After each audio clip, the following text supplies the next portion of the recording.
With Hanukkah finishing tonight and Christmas later this week, a lot of people are thinking about their faith. And it may seem as if religion is fading away in much of the world, including America. But as you'll see in tonight's Buckley Report, it's alive and growing, just in a way that many people don't see yet.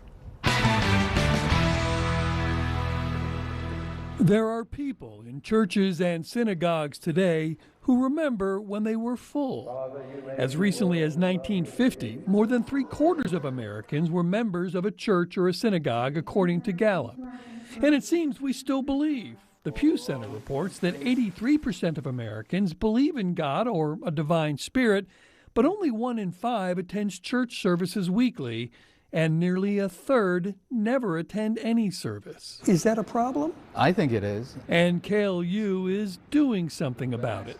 His latest book, Freestyle, Evangelism as Expressing Jesus, is based on research that younger people are open to faith, but not in the way their parents were. You have these young people on social media preaching to each other, which is, I don't think any of us could have imagined, like I said, 10, 20 years ago, that young people would be going out, stepping out, and talking about faith in such a confident manner. That's the essence of freestyling, and its authenticity is essential to reach younger believers. From my research, I discovered that faith communities grow the most when lay people, ordinary people, become excited.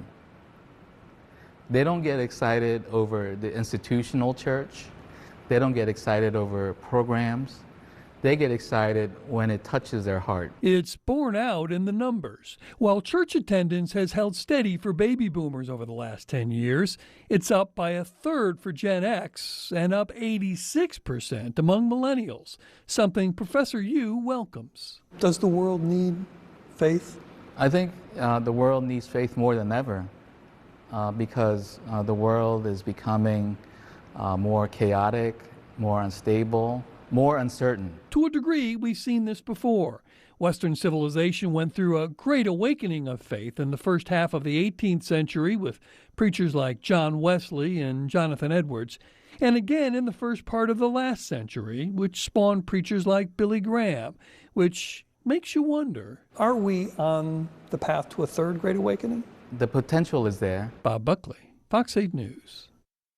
And Professor Yu says the growth of Turning Point USA chapters at high schools and colleges across the country, a movement begun by the late Charlie Kirk, wasn't a result of Kirk's Christian faith, but a more organic, natural outgrowth that found common ground with the Turning Point movement.